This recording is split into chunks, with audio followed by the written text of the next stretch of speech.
Contamos então com intérprete de libras nesse evento. Vou me apresentar também, de outras formas. Sou uma mulher mediana de 1,54 m, cabelos loiros, estou com uma calça branca, uma blusa preta, e me chamo Dáfnia. Atualmente eu sou coordenadora dos projetos incentivados e da área cultural aqui do parque, e vou falar com vocês um pouquinho sobre como comunicar a causa do terceiro setor. Parece bem simples, né?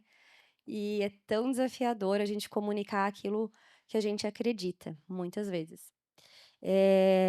Eu venho mais com essa parte sensível, emocional, porque todos aqui já atuam no terceiro setor, para eu entender a nossa galera aqui. Todos todos levantam a mão aí. Todo mundo é do terceiro setor, beleza. Eu estava vindo para cá e eu estava me questionando: "Como eu vim parar no terceiro setor?". Gente, alguém uma vez a gente estava numa reunião, e a galera do carro perguntou para nossa equipe: "Mas por que vocês inventaram de trabalhar com isso? Isso dá dinheiro?". Aí a gente se olhou e pensou: "Pois é, por que a gente inventou de trabalhar com o terceiro setor?". Porque tem uma causa de fundo, tem um valor, tem uma identificação. Se nós olharmos todas as entidades sociais, né, sem fins lucrativos, todas elas querem resolver uma situação, um problema, uma dor emocional, sensível, social. Só que apenas com boa vontade e força de vontade a gente não resolve nada. Então a gente precisa de muitas estruturas administrativas, de legalidade, de conformidade, para chegar na entrega da causa, para chegar no nosso público. Então a gente vai falar sobre isso aqui.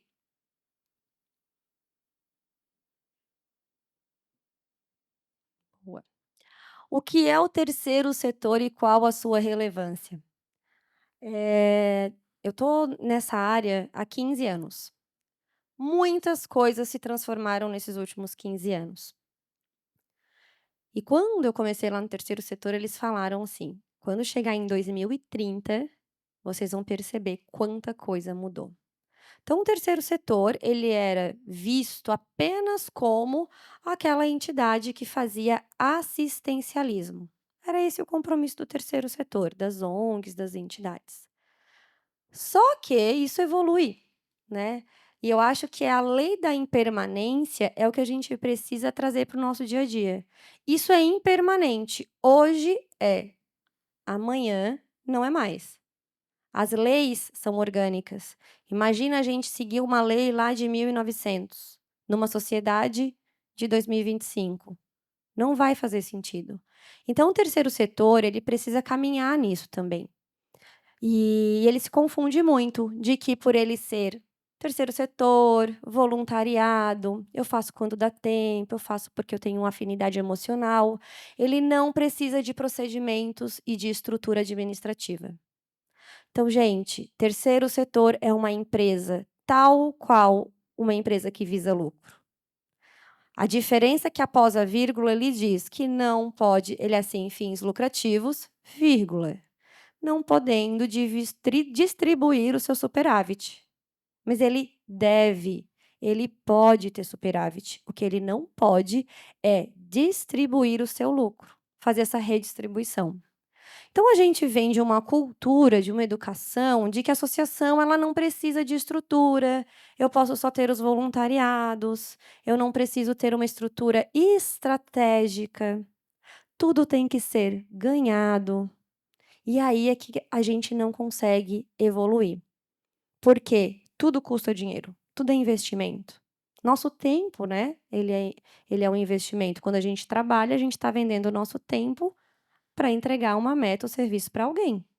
Então o terceiro setor ele não foge dessa estrutura, ele precisa ser organizado e estruturado.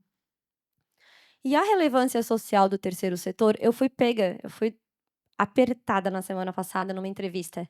"Tu não acha que se o terceiro setor existe, é porque o poder público está falhando?". E aí eu rapidamente pensei: "Não, será que não é muito pesado cobrar apenas do poder público ou da área privada que ela resolva 100% dos problemas de uma sociedade? Por que que não pode ter um outro pilar?". para contribuir com pessoas mais qualificadas, com mais afinidade, com mais disponibilidade. Por que que a gente precisa sempre colocar tudo nas costas de uma única responsável? E ele pois é. Então, assim, o terceiro setor ele tem sim essa relevância. Ele dá conta daquelas atividades que o poder público não dá, verdade. Mas ele não tem a função de executar aquilo que é atribuição do setor público. Ele não pode fazer o que é do setor público. Ele tem que fazer aquilo que não é a prioridade do setor público. Faz sentido para vocês? Quem quiser discordar, fica à vontade, tá? A importância, então, de uma comunicação clara para engajar apoiadores, voluntários e captação de recurso.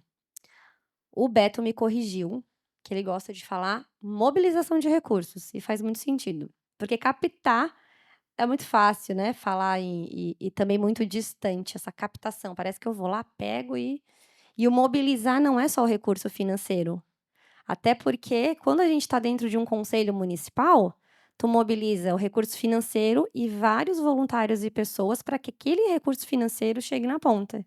Então tu não mobiliza só recursos financeiros. Então na sexta-feira ele ressignificou essa palavra captação de recurso. Mas a importância de comunicar, a estrutura que eu preciso. Às vezes a gente faz muitas coisas e não comunica tudo o que faz. A gente não consegue evidenciar, a gente fica tão preso em registrar, em executar, que a gente não consegue publicizar, tornar público aquelas ações. Então, mais do que ter a minha causa, é comunicar a importância. Quantas vezes eu já passei por experiência de estar em reunião, que a pessoa tem uma pauta importantíssima, assim, essencial. Ela não conseguiu vender a causa dela. Ela não conseguiu traduzir a importância, sabe. E ter esse repertório exige o quê? Conhecimento, técnica, embasamento. Quando eu tenho um embasamento legal, eu chego e falo: "Olha, eu preciso fazer isso aqui, porque está escrito lá na legislação que eu tenho que fazer". "Ah, não tem dinheiro". "Ah, então a gente tem que rever essa entrega, porque existe uma obrigatoriedade de entregar isso aqui". É diferente de eu chegar e dizer: "Eu sinto que a gente deveria fazer". Às vezes, quando a gente não traz o embasamento legal, mesmo a ideia, a proposta sendo importante, ela não é executável, porque a gente precisa comprovar o porquê daquilo. Então, às vezes, sem os dados, sem os números, sem um embasamento que justifique o que tu está falando, tu morre na praia. E aí tu vê que tudo que eu vou falar vai ser complementado na próxima palestra, porque a gente vai precisar se normatizar para conseguir vender essa causa. Então uma causa para ser vendida, ela precisa ser embasada. Começamos a precisar de processos aqui. E aí a gente precisa entender, qual é a minha causa? O que que eu busco? O que que a minha organização faz? Inúmeras vezes eu fui chamada para fazer assessoria, escrita de projetos, e as pessoas querem construir uma associação porque ela quer executar um projeto. Falei: "Meu bem, não tem ninguém já que já faça algo semelhante? Vamos se colaborar, vamos ser colaborativos?". Às vezes a gente vai lá, contribui com uma entidade que já existe, tu leva a tua causa. Então é muito fácil, né, eu vou lá, eu chamo um advogado, ele constrói um estatuto, copiado do marco regulatório do Código Civil, aquele bem Ctrl C, Ctrl V, zero entendimento da sua causa. Ele só quer ter uma associação para fazer projetos.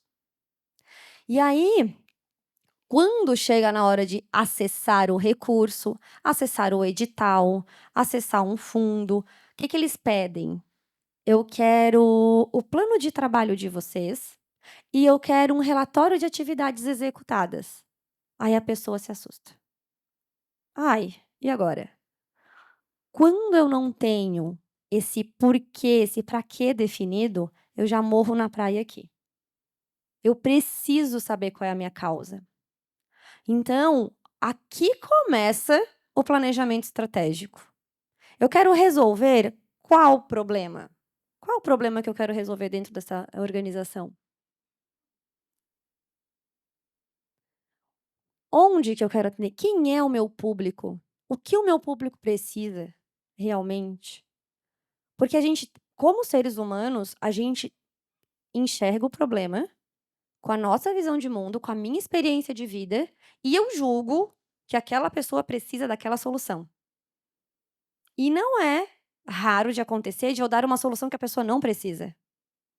Eu gosto muito quando a gente fala de inclusão, de acessibilidade, que uma das regras, quando você vai auxiliar uma pessoa cega, é: "Você quer ajuda?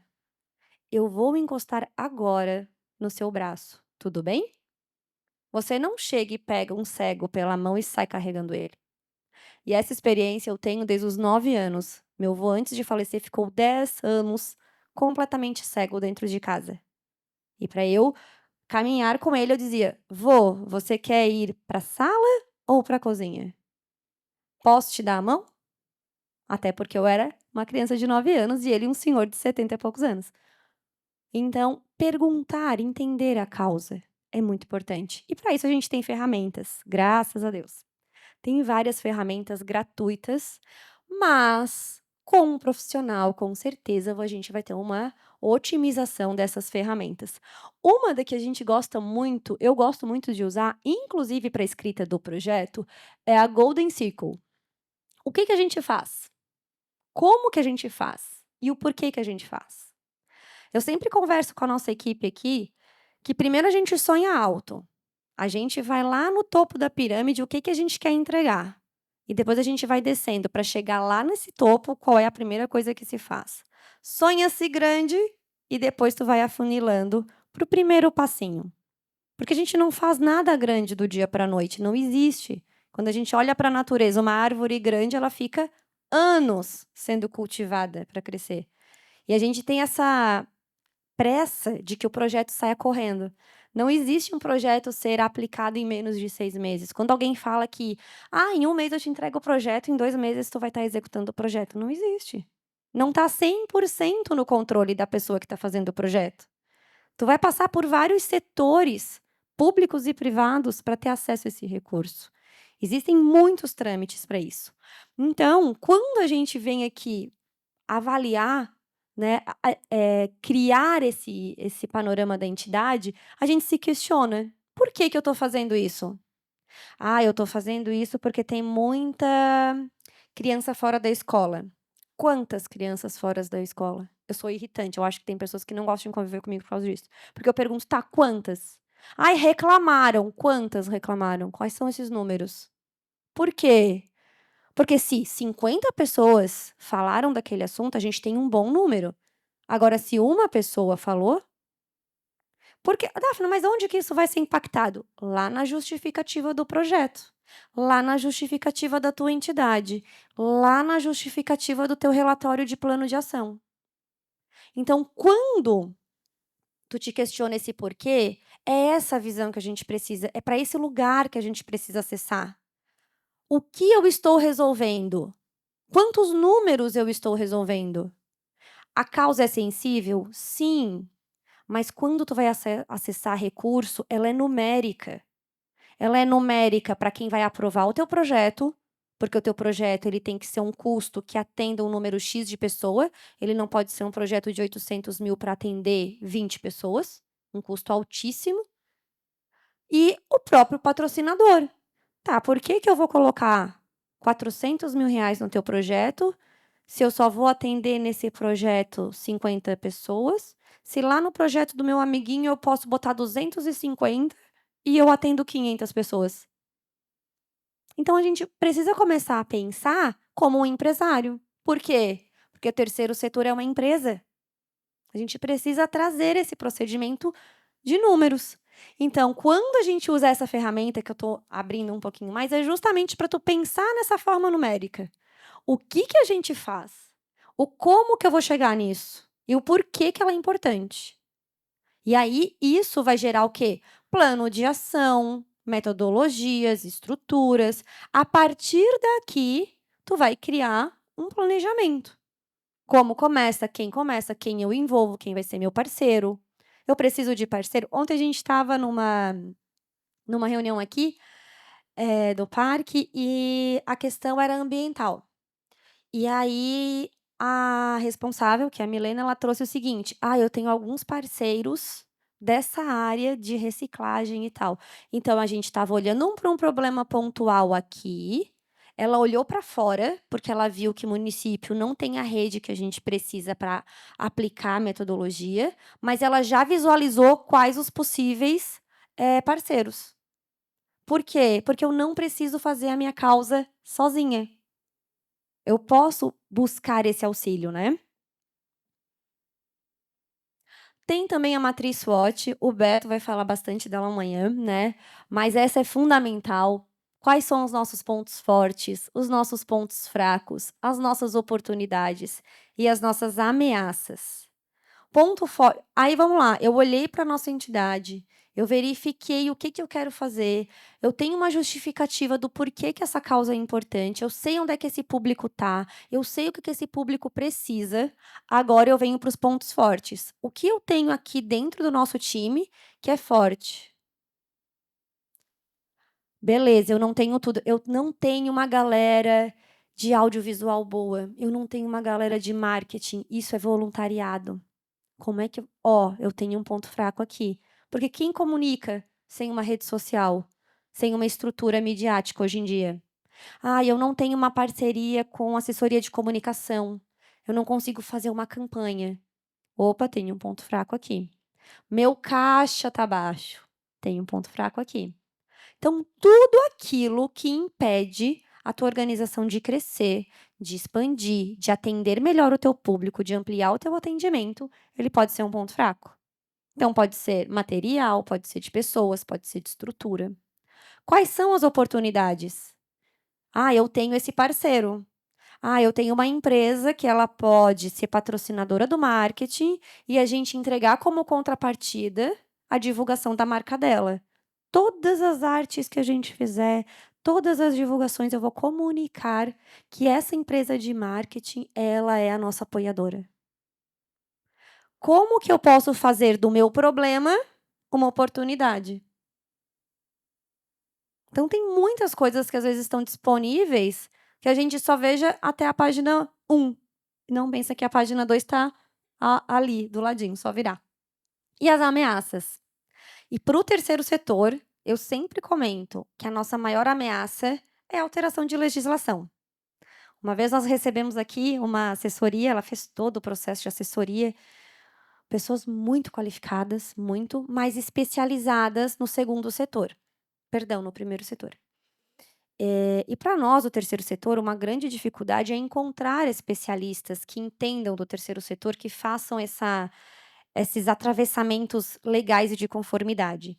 Então a gente precisa de uma contabilidade que entenda do terceiro setor, a gente precisa de uma assessoria jurídica que entenda do terceiro setor, de uma equipe de comunicação, porque cada fundo específico tem uma forma de comunicar, uma legalidade na prestação de contas que é impactado se tu não comunicar com as logos, com as identidades visuais. Então é muito importante, ter essa visão. E a empresa fez perfeitamente o trabalho, e aí quando chegou na apresentação eu assim, as ameaças, né, eu falei: "Tá, e a alteração de legislação, não é uma ameaça?" Porque nós vivemos isso em 2020. 2020, pandemia, 5 anos atrás. O mundo não estava preparado de forma alguma para uma pandemia, nenhuma legislação, não se podia fazer reunião online, vocês lembram disso?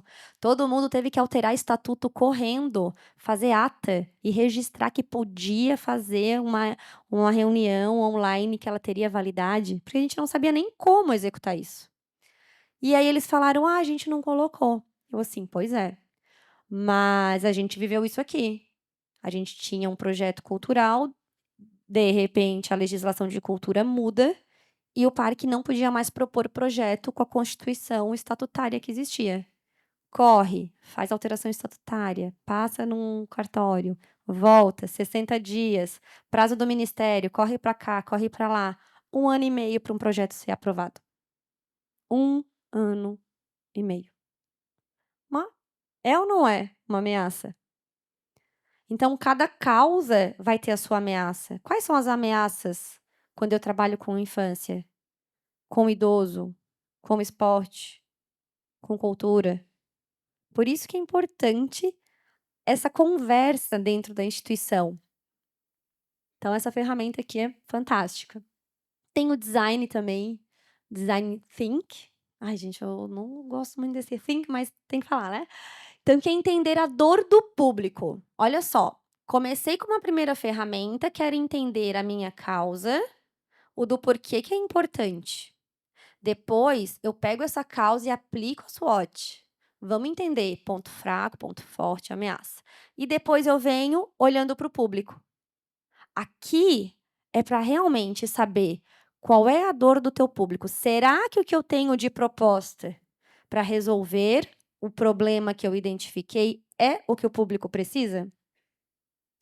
Muitas e muitas vezes, gente, não é incomum. A gente acha que sabe a resposta certa e a gente não sabe.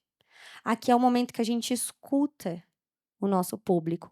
Pesquisas de satisfação, vai na ponta.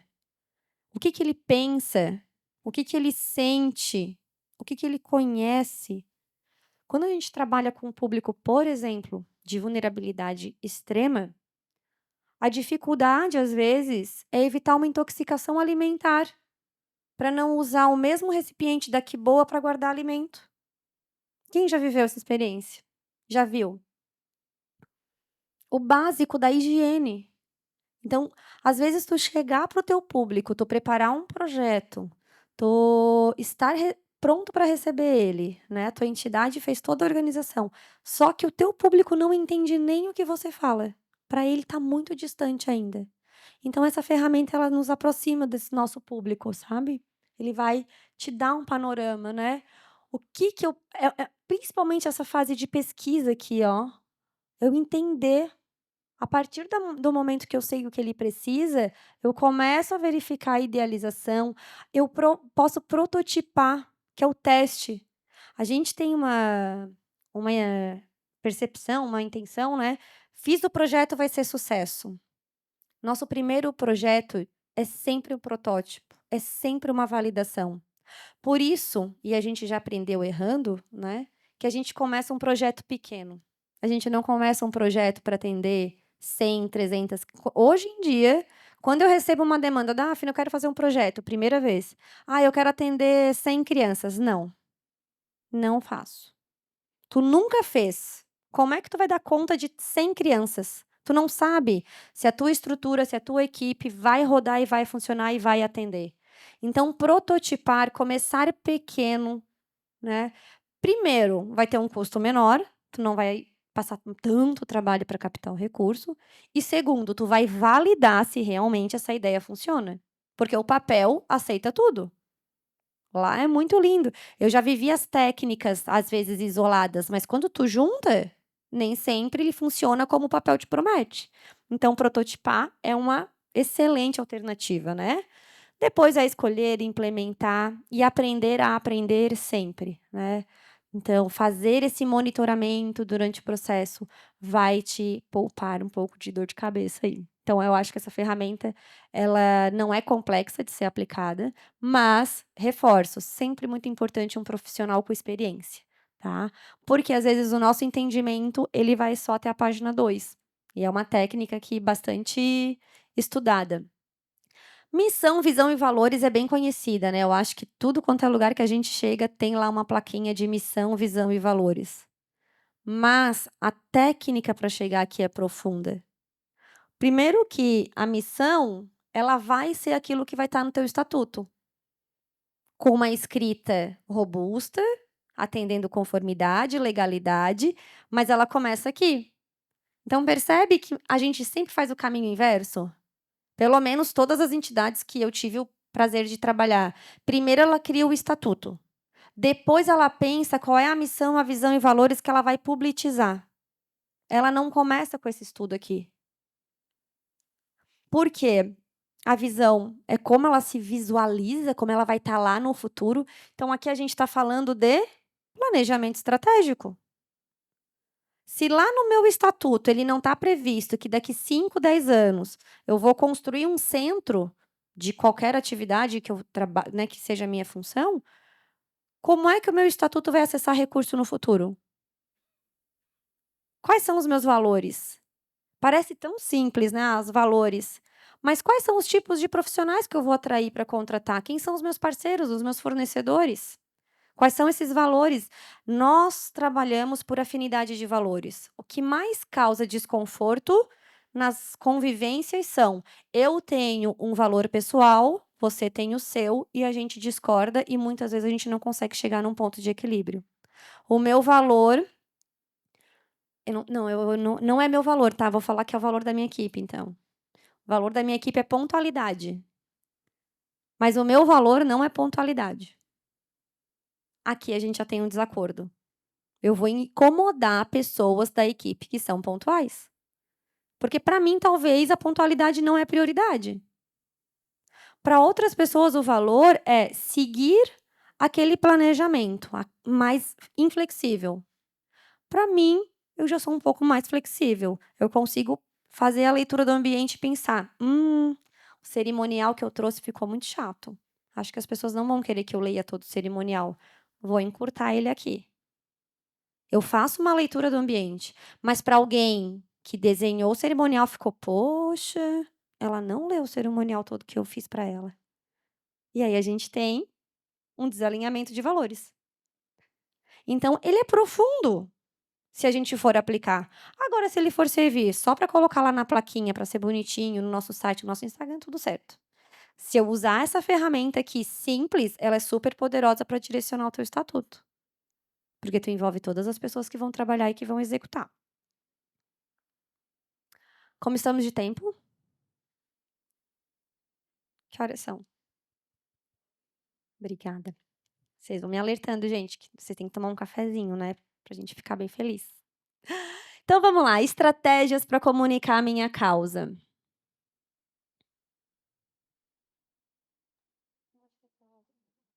Contar histórias impactantes, humanizadas sobre o seu trabalho. Então, assim, aqui no parque a gente tem, acho que 3 grandes frentes. A educação ambiental, que é através do PEDEA, Programa de Educação Ambiental para as Escolas, que recebe visitas. A gente tem as oficinas culturais e a gente tem os eventos culturais, tá. Também tem projeto para idoso, mas as comunicações que mais estouram organicamente são as divertidas.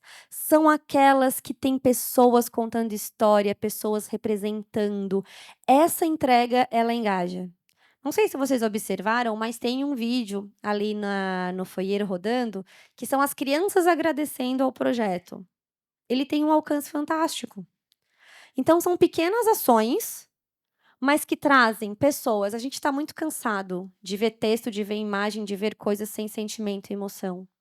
Então a gente tem passado por esse processo de isolamento, a rede social é muito fast, né, a gente tem tudo muito rápido, e a gente tem se distanciado dessa humanidade. Então quando a gente tem uma comunicação humanizada, ela toca, ela sensibiliza. O que mais sensibiliza são pontos de emoções, tanto para fazer a gente transbordar algo bom como algo ruim, né, quando a gente está falando de um trauma. Às vezes não, sempre. A gente tem aquele nosso trauma. Se a gente for contar no relógio quanto tempo durou aquela dor, às vezes durou 5 minutos. E a gente carrega uma vida inteira. Agora, tu imagina se a gente conseguir sensibilizar com amor, com empatia, com carinho. Quanto tempo eu vou sensibilizar e quanta coisa boa eu vou espalhar. Se eu conseguir usar boas emoções para sensibilizar. E aí, aqui tu usa criatividade, a equipe de marketing arrasa, né? Construção de uma marca forte. Gente, às vezes aqui a gente passa muito por isso. Muito difícil quando a gente bota um nome difícil, um nome estranho. A gente passou por uma situação agora que a gente tem um projeto que ele está em finalização já, que é o projeto Saúde na Linha dos Olhos. Quando tu pensa em saúde na linha dos olhos, tu consegue imaginar que poderia ser uma horta horizontal na altura dos olhos? Não, né? Foi a maior confusão. Os idosos achavam que o projeto era para fazer atendimento clínico oftalmológico e para óculos. E aí, assim, ó, para vocês verem, a gente tá na área, a gente tá atuando e a gente tropeça. Por isso que a gente precisa de profissionais para dizer a nós o que fazermos nessas áreas que não é nosso ponto forte. e reconhecer: "Eu não sou boa nisso, eu não sou boa em fazer apresentação". Quem fez essa apresentação maravilhosa foi o nosso menor aprendiz Igor. Por quê? Eu sou boa em outras coisas e tá tudo certo. Então, entender que comunicar essa nossa causa, ela é importante. Então, como ela é escrita, a letra que ela é escrita, as cores. A gente esses dias fez uma arte e eu já estou caminhando aí, né, para ser uma jovem senhora, e aí a hora que eu peguei a arte eu falei: "Meu olho não leu, ficou confusa essa letra aqui, ó, essa fonte está muito desenhada, uma pessoa com baixa visão ou uma pessoa idosa não vai conseguir entender essa letra. Volta e corrige". Então tu imagina isso no logo, no nome da tua entidade, aí tu vai mandar o e-mail, tem várias consoantes, parece que tu tá falando turco, assim, para passar o teu e-mail. Então a gente precisa lembrar que, quando a gente bota o nome no projeto, bota o nome na entidade, esse nome ele vai reverberar. Eu vou ter que comunicar por e-mail, por WhatsApp, por ligação. Às vezes eu brinco: "Mãe, obrigada por ter botado um nome que eu tenho que repetir 10 vezes, que é o F é mudo", né? Então a entidade não é diferente, então a gente precisa pensar nas cores, nas letras, se ela está conversando com a causa, se ela é fácil de ler, se ela é fácil de entender, se ela é fácil de divulgar, né, para não confundir. Depois a gente tem aqui o tom de voz. Eu tenho muito problema com isso, porque eu falo com as mãos e eu falo alto e parece que eu estou falando e parece que eu estou brigando. Então, é muito importante, gente, quem for vender a causa, né. Ainda bem que eu não faço tanto esse trabalho. Mas é bem importante, porque a gente precisa não ser impositiva. Experiência prática, eu gosto muito de compartilhar o que eu vivo, porque não tem outra forma de traduzir, né, eu acho que aquilo que a gente aplica funciona. E eu sempre fui muito alertada sobre isso, a gente estava numa reunião, e a pessoa ficou com medo de dar uma boa ideia, porque a pessoa que estava falando, ela estava muito incisiva e fechada, e eu falei: "Poxa, já fiz tanto isso". Então, é muito importante. Façam análise, né, só terapia para ajudar o individual aqui. Mas é muito importante o nosso tom de voz, né, conquistar as pessoas e não impor. Então, não tem como a gente falar de causa se a gente não tiver uma clareza sobre a nossa individualidade também. Então, o tom de voz, ele pode aproximar a vozinha da criança, a vozinha do idoso, aquela voz mais serena. Agora, em outros momentos, a gente precisa ter uma voz mais rápida, mais acelerada. Sempre leia o ambiente, sempre. Se eu vou falar com o investidor, eu consigo a atenção desse investidor 10 a 15 minutos. Ele pode me dar 1 hora da agenda dele, mas o que ele presta atenção em mim, 10 a 15 minutos. Então eu preciso ter um poder de síntese absurdo, um tom de voz tranquilo, porque eu não posso falar não posso acelerar muito, não posso botar no 2.0 do WhatsApp, preciso falar com serenidade, mas eu preciso ter uma síntese da conversa. Se em 10 minutos ali a gente conseguiu desenrolar bem, talvez ele me dê 1 hora e meia, 2 horas, ou não. Então o tom de voz ele conta muito. E aí os canais de comunicação, né, a gente vai ter uma conversa à tarde com a nossa equipe de marketing que vai vir aqui falar um pouquinho com profundidade nesses assuntos, mas as redes sociais hoje é algo que não tem mais como a gente fugir, né. Instagram, Facebook, LinkedIn, TikTok, sites institucionais, e-mails. Tá, mas qual que é o melhor, Dafna? Quem é teu público? Teu público é criança e adolescente? Ele tá lá no TikTok. Teu público é idoso? Ele tá no TikTok. É, gente. Ele tá no Facebook também, mas o idoso não tá no Instagram. Meu público é o empresário, ele tá no LinkedIn. Por isso que, lembra do design think? Ele vai te dizer quem é teu público, o que ele gosta, o que ele não gosta, o que ele consome. E entender, inclusive, as marcas que ele consome, para tu poder te comunicar com esse teu público, né. Então, dependendo de onde o teu público tá, é onde tu tem que estar na rede social. Não adianta, às vezes, tu querer estar no Instagram e o teu público não tá no Instagram. Tu vai estar fazendo uma força de trabalho, tu não vai ver resultado. Site institucional, e-mail marketing, quem são ainda as empresas que gostam de receber um e-mail marketing? Eu não suporto. Exemplo meu. Mas será que tem gente que ainda gosta? Quem é esse público, né? E o relacionamento com a imprensa? Algo que foi transformador no parque foi quando a gente trocou de assessoria de imprensa. O nosso a clipagem de mídia, ela foi, assim, absurda, né. Como ampliou o nosso alcance com uma assessoria de comunicação. Rádio, TV e tudo que vocês vejam aí fora do parque é orgânico. O parque não tem recurso financeiro para pagar jornal, rádio e televisão. É tudo na faixa. Por quê? Porque somos uma entidade sem fins lucrativos que fazemos eventos gratuitos. Então, lá na legalidade, na conformidade, por exemplo, da assessoria de comunicação das prefeituras, permite que tu tenha divulgação de eventos gratuitos. Muitas pessoas não sabem dessa rede de apoio e não fazem uma collab, e não se divulgam. Então, aqui é muito importante. Aonde que pode ser teu parceiro? Tem um exemplo que eu nunca consegui aplicar, mas eu vi e ele existe, lá no bairro da Juventude. Quando a gente fez uma visita técnica, a gente passa por um corredor e tem várias plaquinhas de todas as empresas de mídia, rádio, TV, jornal, que ao longo do ano, divulgam o bairro. O bairro faz uma tabela, monetiza, transforma aquela doação em número e diz: "Tal empresa doou X reais no ano de 2024 em comunicação". Ela não entregou o dinheiro, mas ela publicizou aquela causa. Olha que sacada genial de contrapartida. Nem tudo tu precisa do recurso financeiro aqui.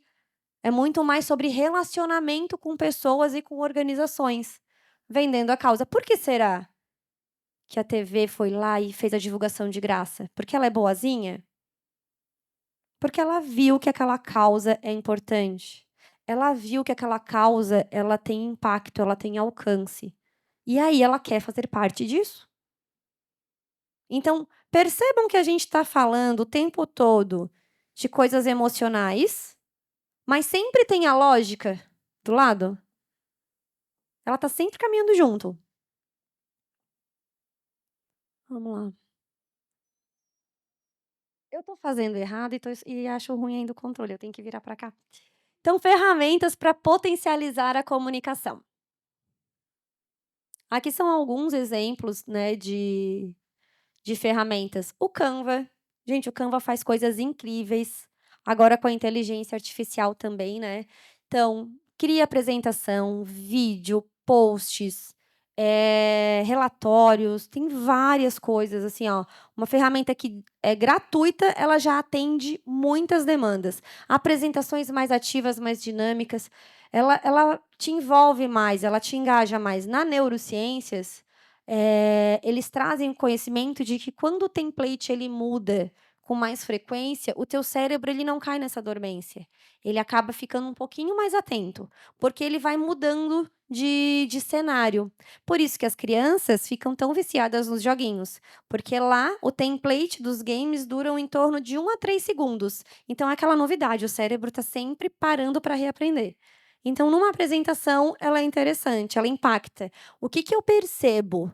Um media kit para mobilizar recurso, ele impressiona demais. Um media kit bem apresentado, com fotos, com imagens, uma coisa bem criativa, ela engaja demais o patrocinador, ela chama atenção. O patrocinador, ele é visual, ele consegue, desde que não tenha 52 slides, né, aí não tem como.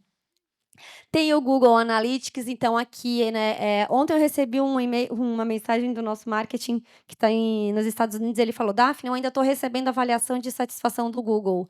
Então muito importante, gente, o Google, ele traz dados fantásticos. Ele diz pra gente quanto tempo a pessoa fica no parque e quanto ela gasta do cartão de crédito dela. Vocês sabiam disso? Quanto tempo tu fica no espaço, eles sabem quanto tempo tu gasta e quanto dinheiro tu gasta ali. Fica ali registrado. Ele te diz, quais os interesses das pessoas que frequentam o parque. Não necessariamente que elas executam, mas os interesses. Então é uma ferramenta que te traz dados. E lembrando, dados auxiliam na tomada de decisão, direcionam o teu plano de ação. Quem tem dados tem muitos passos à frente. Dados justificam projetos, justificam ações, te dão direcionamento e aumentam a tua assertividade. Tu tem uma justificativa numérica. Tem também o Mailchimp, então para a gente poder fazer aquele mailing, né, para facilitar o processo, para a gente não ter que ir lá fazer um por um, também tem essa ferramenta. Eu esqueço. Para cá. Metrical, que é gerenciamento de redes sociais. Então, nossa equipe, né, ela usa algumas ferramentas para fazer esse gerenciamento. A gente tem métrica de impulsionamento, quem é o público que eu quero que receba essa publicidade. Então, a gente está com, por exemplo, festival de circo. Qual é o público que eu quero que receba essa informação? Quando a gente faz um evento de capacitação, qual é o público? Qual é a faixa etária? Onde é que ele está localizado? Qual é a cidade?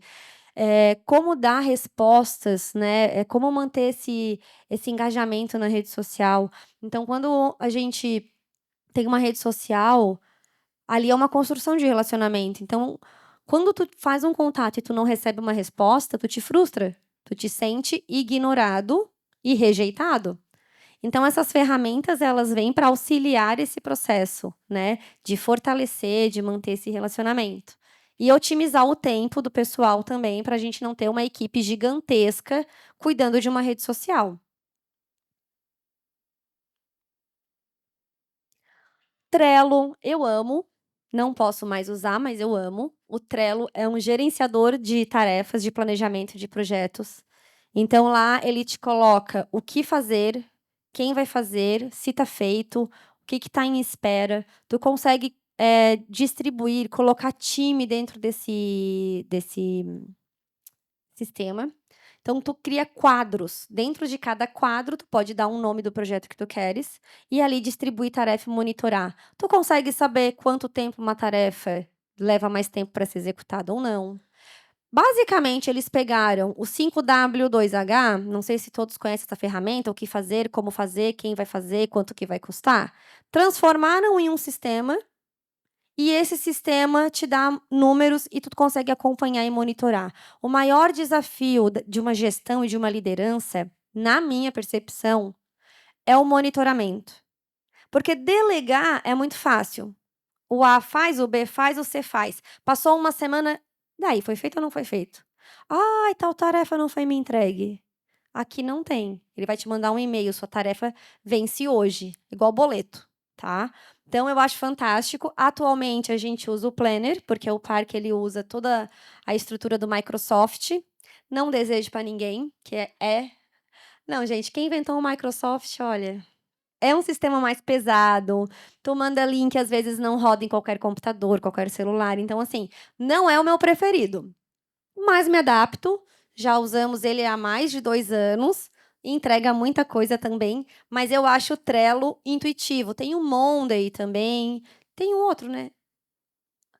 O Asana, né? Também, eles são mais intuitivos, mais cleans, mas tem gratuito, né? Então a gente usa a versão que o bolso paga. No caso, o Planner a gente não paga, então é o que a gente está usando. Depois a gente tem aqui, né, outras estruturas para captar recursos. Então, tem Catarse, tem esses sites aqui, essas redes, é para você, após escrita do projeto, colocar seu projeto lá dentro para ser captado. Então, quando o seu projeto ele tem um alcance regional, estadual ou até mesmo nacional, são excelentes oportunidades. Tá? São excelentes oportunidades. A exemplo aqui, a Diamante, que é a usina termoelétrica, geradora de energia, ela patrocina ações em São Paulo, em Curitiba. Então, a gente precisa também sair dessa bolha que a captação ela só está na cidade que a nossa entidade está inserida. Se a nossa causa é real, é importante, ela tem fundamento, por que eu não posso captar fora daqui? e entregar para esse patrocinador algo que tenha valor para ele. Então, aqui são ferramentas, tá? Então, tem várias, tem doações diretas, algumas bem conhecidas, como a conta de luz, que tu pode cadastrar a tua entidade, né? Tem várias formas de receber doação direta e o patrocínio direto e por lei de incentivo. Então, a gente precisa também expandir. E amanhã o Beto vai abordar melhor essa temática aqui, tá? Então, aqui é mais a nível de existe, pesquisem, se aprofundem, mas o Beto vai trazer essa informação amanhã mais completa, tá? E como atrair e engajar patrocinadores? Aqui a gente vai trazer alguns exemplos que a gente praticou no parque nos últimos anos. Criação de uma comunicação ativa, então a gente hoje teve melhorias nos nossos WhatsApps, né, botamos tudo para o WhatsApp Business, respostas automáticas, o business dá uma gestão de dados um pouco melhor e de comunicação. Temos o nosso Instagram, temos o Facebook, temos o YouTube, então são ferramentas que o parque hoje atua com mais frequência. Eventos e campanhas sazonais, né, então, o parque ele tem um diferencial, às vezes é bom e às vezes é desafiador, porque a gente comunica várias ações, transversais, né.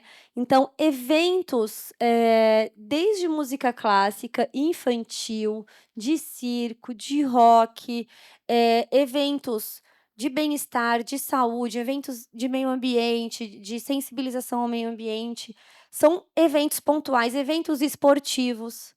Então são muitos públicos para comunicar. O nosso maior desafio, pessoal, é esse.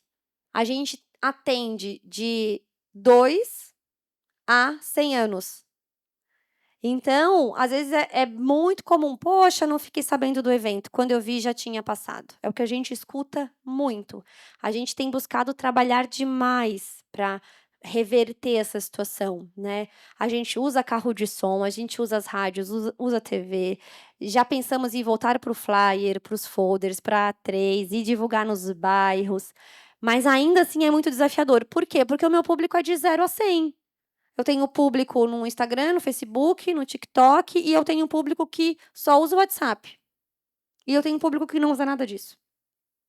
Então, quando a gente trabalha com essas sazonalidades, cada evento tem um público muito específico, bem específico mesmo. E aí a gente trabalha para cada sazonalidade essa comunicação.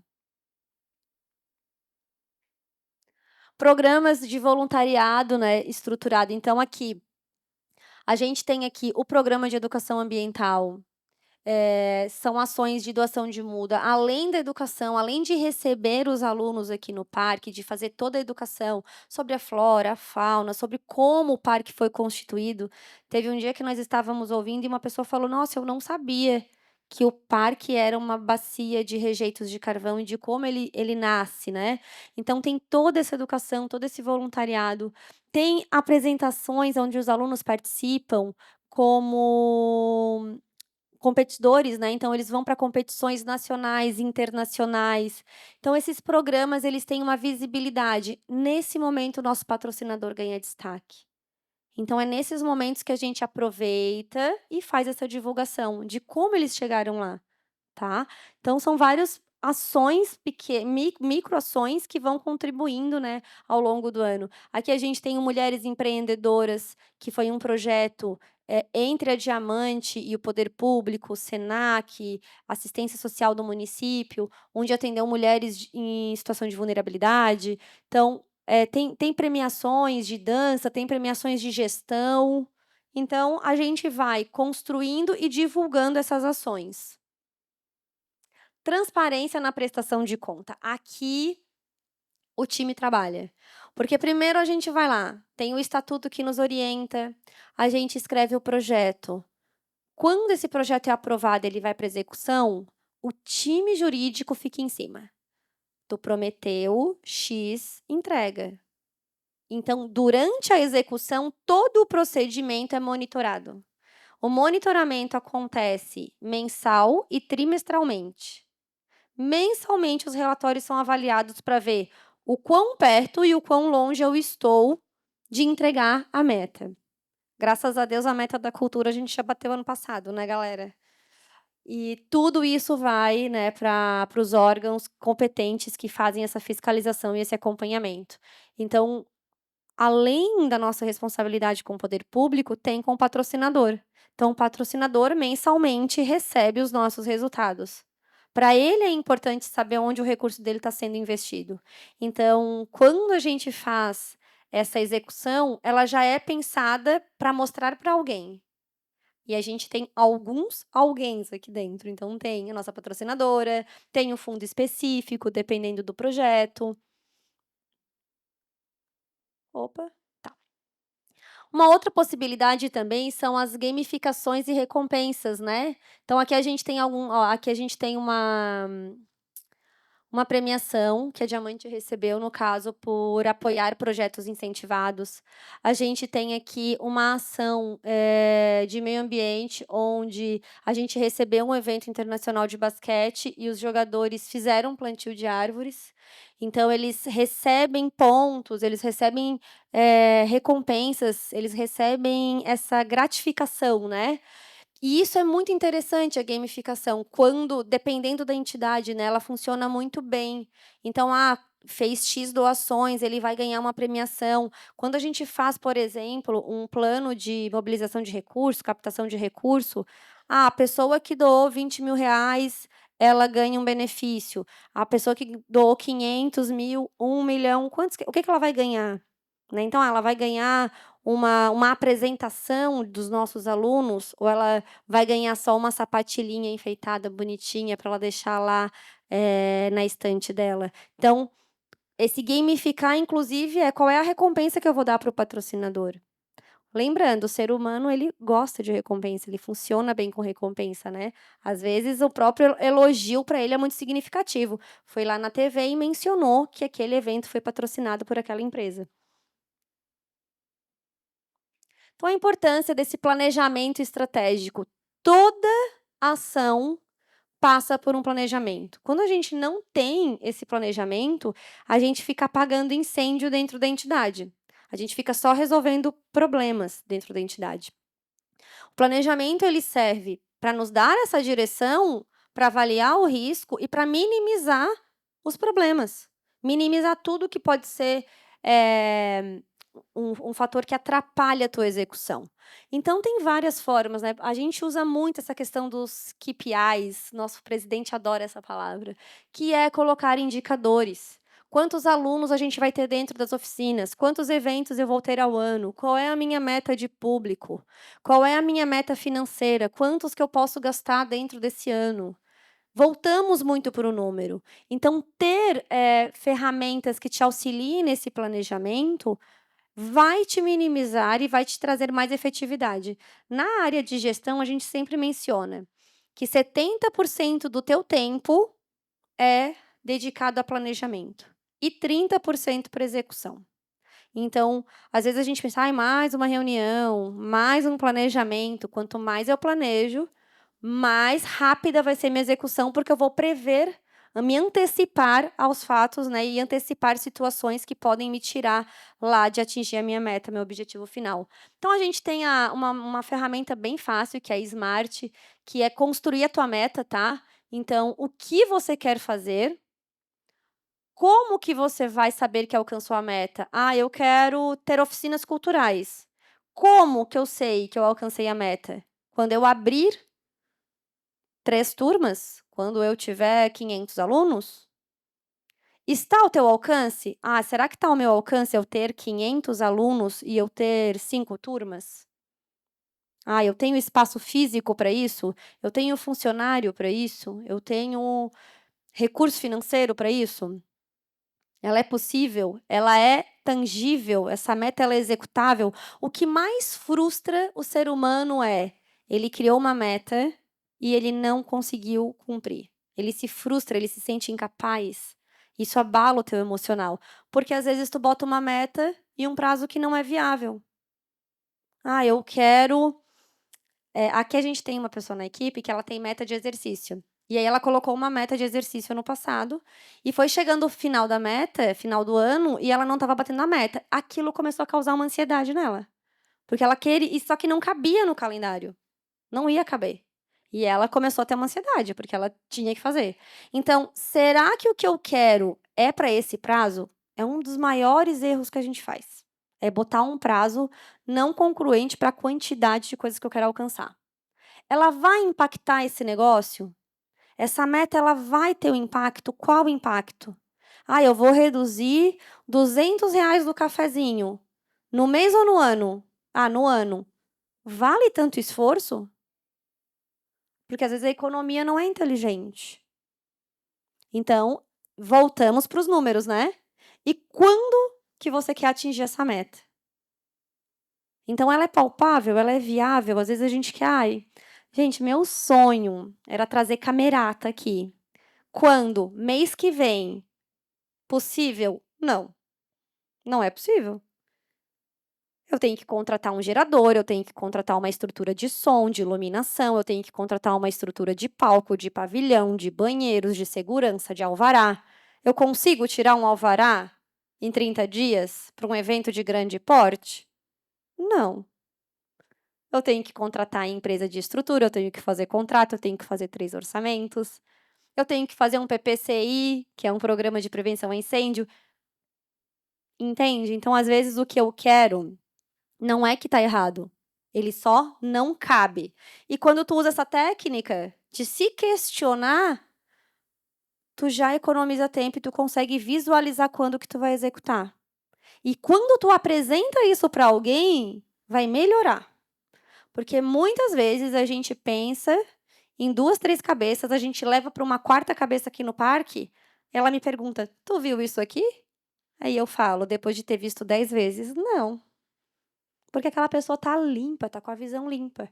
Então ela consegue melhorar. Então dentro da organização é muito importante a gente ser colaborativo entre nós. Porque aquilo que eu não vejo, o outro pode ver e pode corrigir, pode me ajudar, né, então e se a gente consegue otimizar esses acertos, esses movimentos, quem que vai ganhar?